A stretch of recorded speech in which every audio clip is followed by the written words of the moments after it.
ஆண்டவராக இயேசு கிறிஸ்துவினை நாம் மையப்படுவதாக இந்த நாளிலும் உங்கள் யாவரையும் பார்ப்பதிலே மிகுந்த சந்தோஷம். என்னோடு கூட சேர்ந்து 11ஆம் அதிகாரம், யோவான் சுவிசேஷ புஸ்தகம் 11ஆம் அதிகாரம் 40ஆம் வசனத்தை எடுத்துக்கொண்டீங்கன்னா ஒரு பியூட்டிஃபுல்லான காரியத்தை ஏசப்பா சொல்கிறார். கிறிஸ்டியன் லைஃபுக்கு ரொம்ப முக்கியமான ஒன்று தெரியுமா?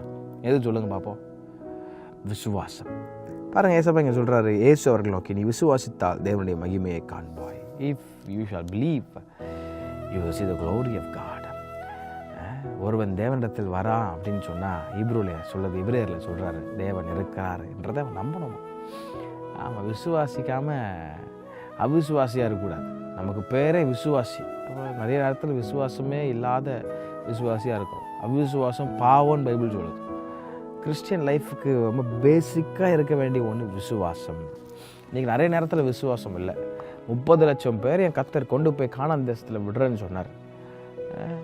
ஆனால் விசுவாசம் இல்லை. வனாந்திரத்திலே பாதி பேர் மறிச்சு போனாங்க. இயேசு கிறிஸ்து அவர் வல்லமையால் நிறைந்திருக்கிறவர். கண்கூட அற்புதத்தை பார்த்தவங்கள அவர் விசுவாசிக்கல. ஏன்னா அதனால் பாருங்கள், ஒரு குறிப்பிட்ட இடத்துக்கு போகும்போது அவரால் அநேக அற்புதங்களை அவரால் செய்யக்கூடாமல் போயிட்டு.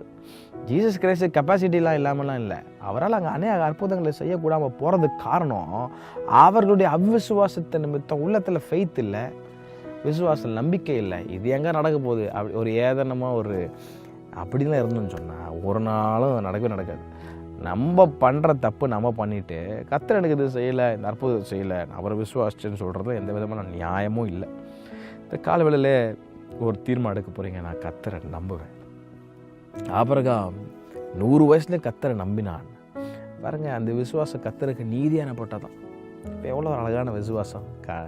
நடக்குதோ நடக்கலையோப்பா, நான் ஆராதிக்கிறவர் எப்படிப்பட்டவர் எனக்கு நல்லா தெரியும். அந்த நம்பிக்கை உங்களுக்குள்ளே இருந்துச்சுன்னா போதும். If you shawl believe you shawl see the glory of God. இன்றைக்கி அவரை நம்புங்க. அவரால் மட்டும்தான் எல்லாம் கூடும். அவிசுவாசமாக இருக்காதீங்க. அவிசுவாசம் பாவம். ஜெபம் பண்ணுங்க. கர்த்தர் உங்களை சூப்பராக நடத்துவார். கர்த்தர் தாமே அவரை ஆசீர்வதிப்பாராக. ஆமென்.